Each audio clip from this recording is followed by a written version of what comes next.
Brenda, what a fun day this is. All these wonderful interviews for Sacred Hearts Rising. You must be feeling super proud. I am very proud of all of the authors that dove into book number 4. Now, book number 4 was, in reality was probably a harder book to pull together than the other ones. And I think it was due to COVID and all of the circumstances that were going around. So I'm glad that we're here. I'm glad that we made it to here. We've gone this far, baby. Oh boy, I'm telling you. Yeah, I know. I see so many of the, because I'm in publishing and I have so many authors that are doing compilation books. And it always gets down to the wire where you feel like you're kind of pulling teeth a little bit to get this all to happen. But, on a personal levels, Brenda, you've been doing this. This is your 4th in the series. And you've written quite a few other books besides. What's been your journey? How do you feel today as we have this wonderful lunch and we've had fabulous interviews and you're seeing the impact? It's kind of that reminder of the impact you've made. How's this feeling for you? It feels very surreal at times. I get into getting the books ready and working with the authors and doing all of that sort of stuff. And you just get wrapped up in that. But I launched my first book in 2015, and it was, a pretty strong tell-all type book. It was. I remember it very plainly.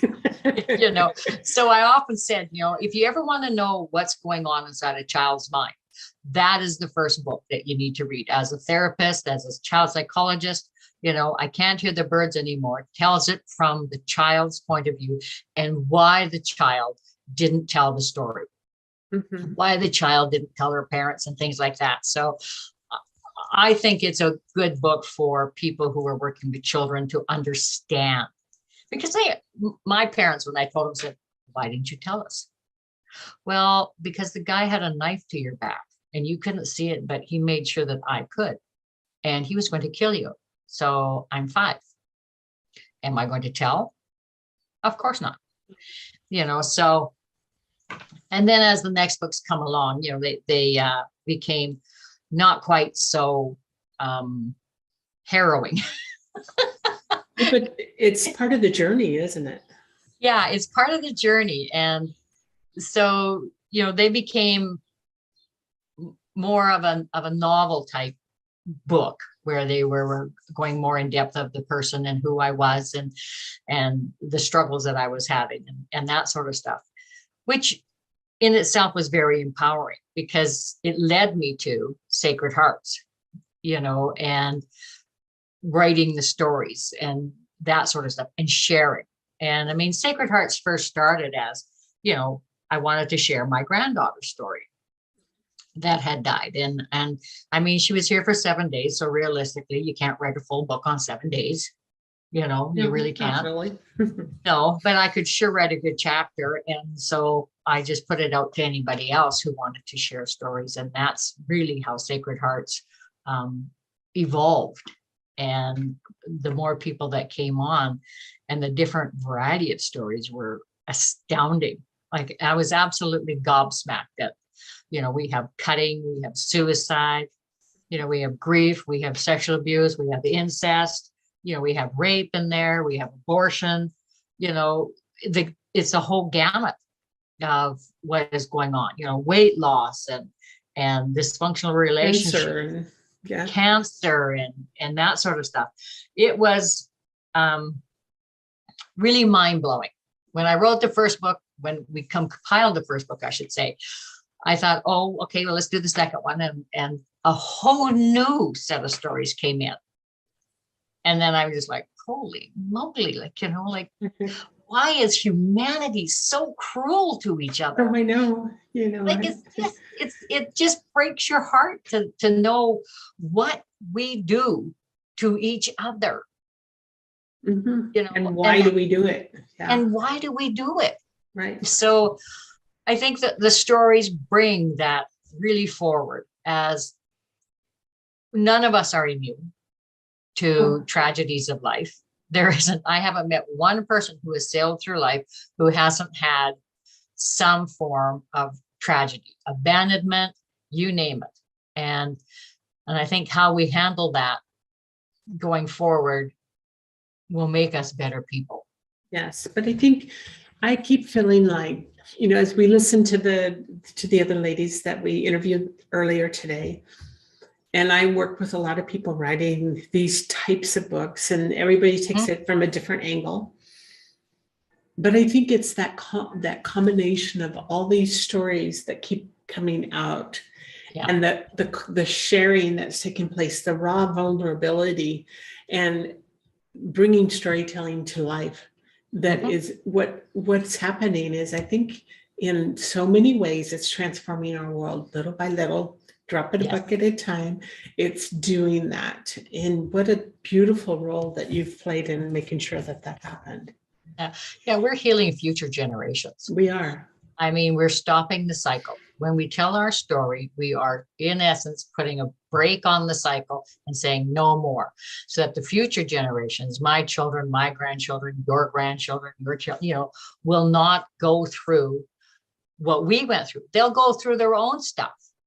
But it's up for them to tell their stories too. Yeah, but it won't be what we've gone through, what has been a pattern in history, because we've stopped it. Right. Yep. And that's where breaking patterns, actually, that probably many generations in the works. Oh, generational. Like, it's insane. Like, how far back that this can go. Lots of people think, oh, it's just, it happened just to me.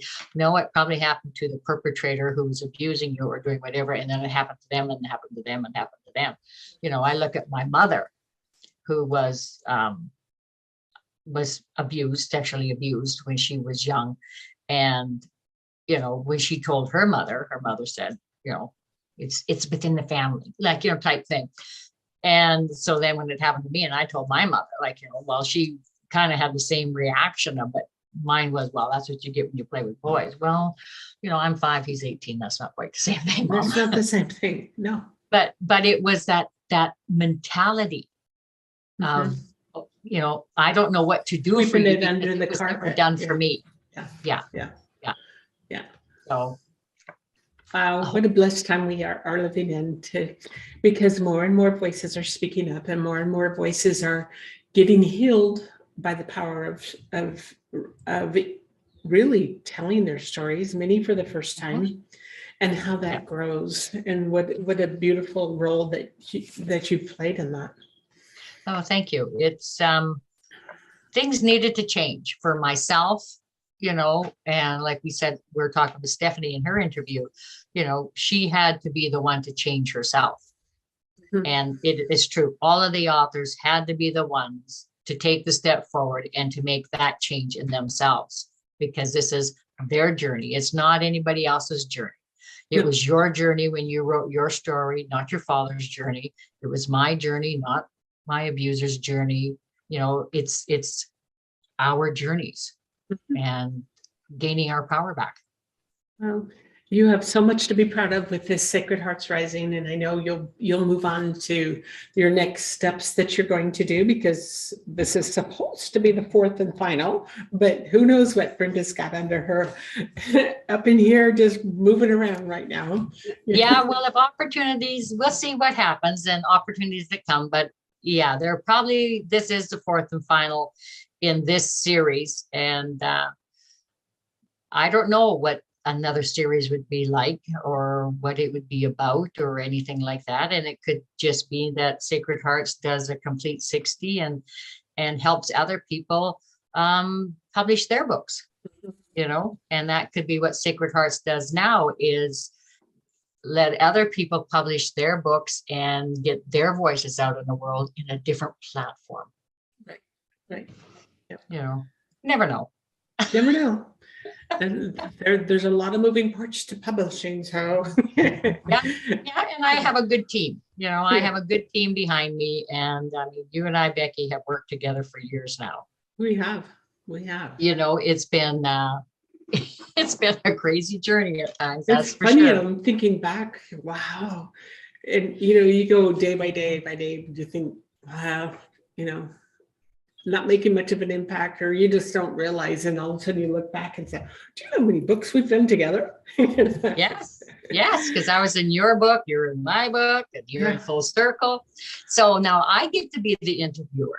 So how writing in the Full Circle, how from sharing your first story to now the Full Circle story, how has your life changed by sharing your story? It has changed immensely. I stopped and paused as I listened to all the other ladies. And even in the writing of that, I'm kind of in awe of the journey that it's been, and recognizing sometimes when we go through life on a day by day basis, we don't see the changes as much as when we have to stop and write about it. Or even this interview process today, and you reflect back where I was then. Remember when we first met, I was just like a mess. I was still, it was what we were at. I think we're at Parksville or Tinamera. Yeah. We were in BC when we met. Frock off, and the journey, and that was kind of the start, because I had been miserable. That story was just burning a hole in me. And then going through all of that finally gave me the courage to step up and say, yeah, I'm going to write my own book about this, and this, I understand the power of a story.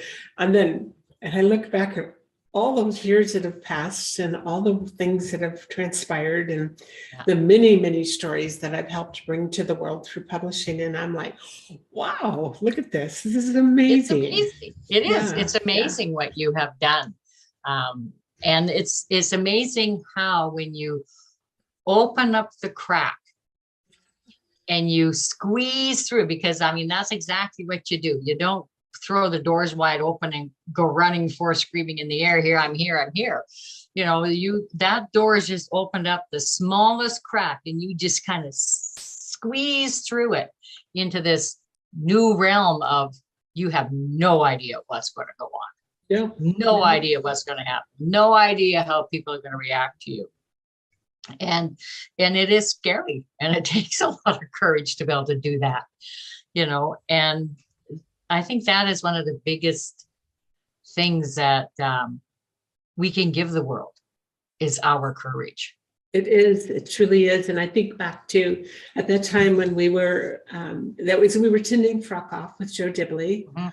And then Sue Ferraro was the one that actually wrote the foreword to my book, and I came, stayed with her a couple of times for different events that were going on, and what a powerful impact she was in my life, and both of Joe and her.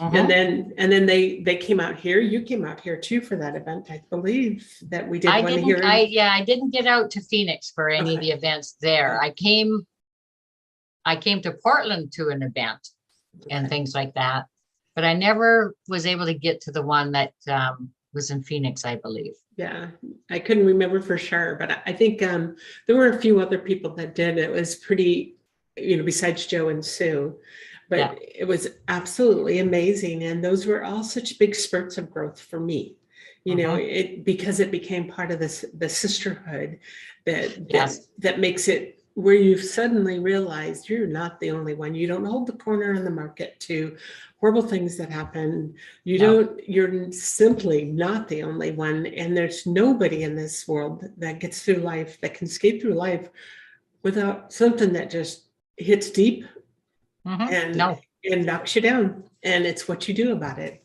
Yeah, you can either stay down, or you can grab yourself by your bootstraps and step up and say, okay, now, what do I need to do?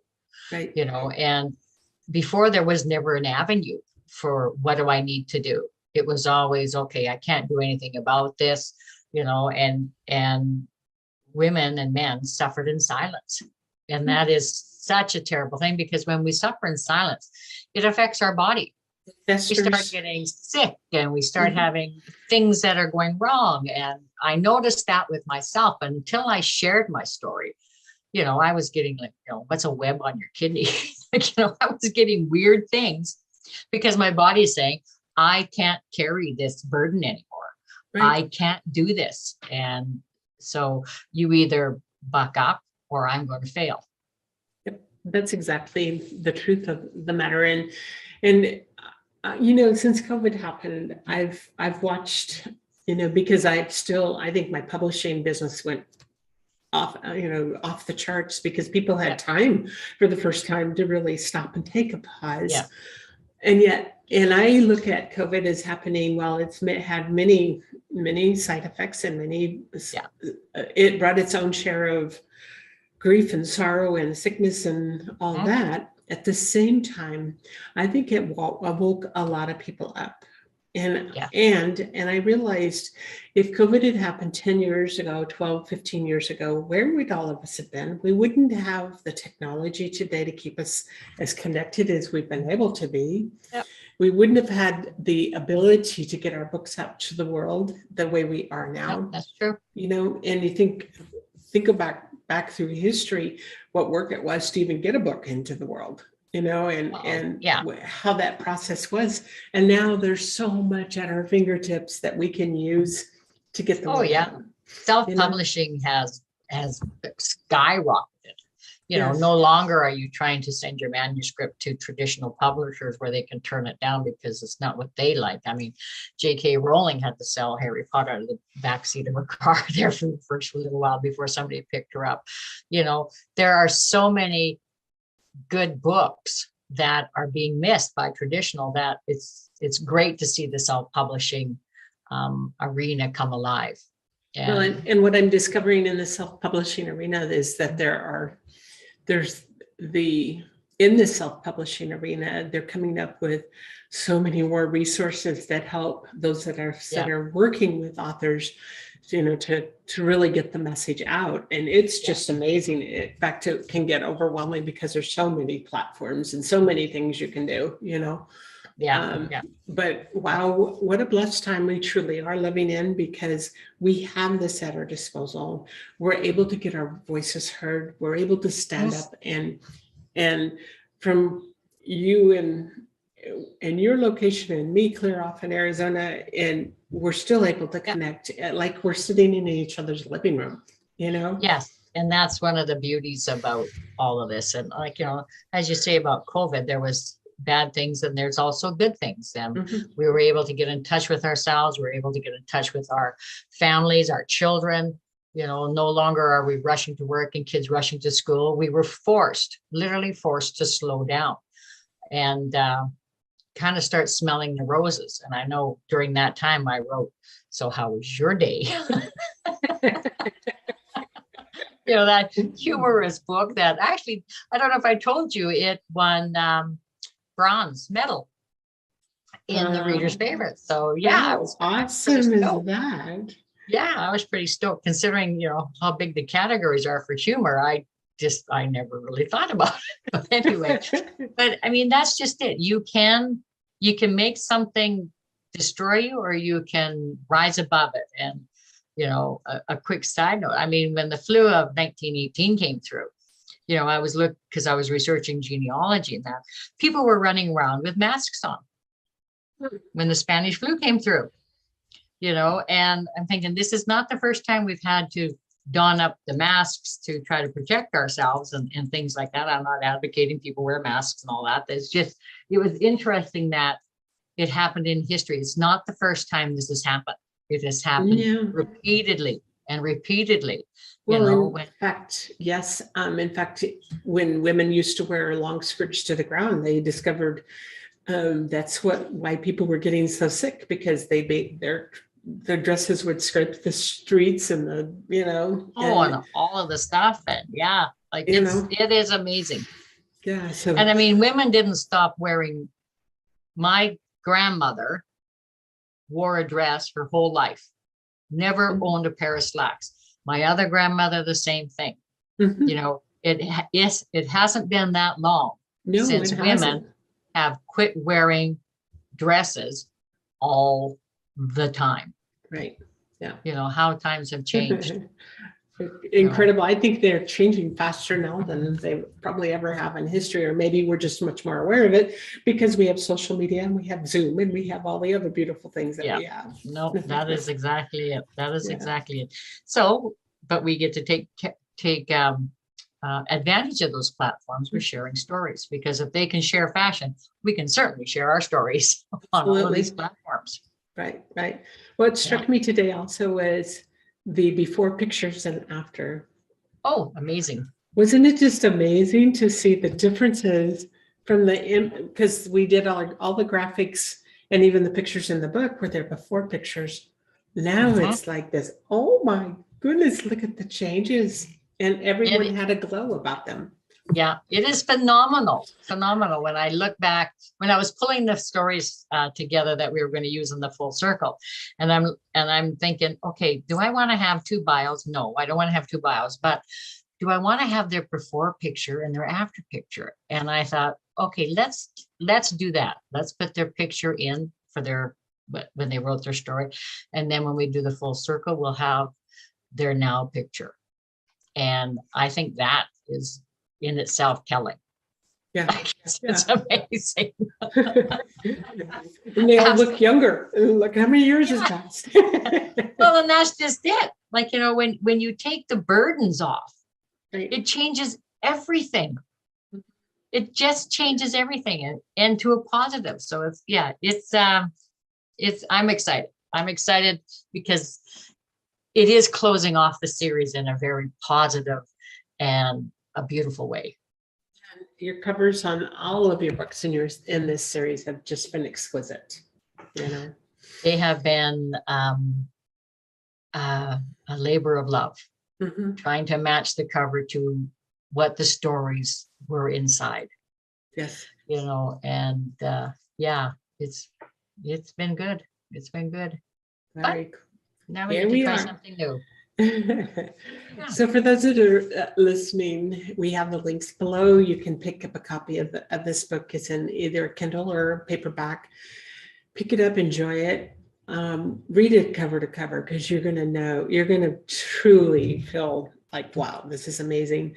But if you know somebody that's really struggling with an issue right now, share that book and really help us to get it out to the world, because there's a lot of books being published today. We would like this one to kind of shine the way it's supposed to shine.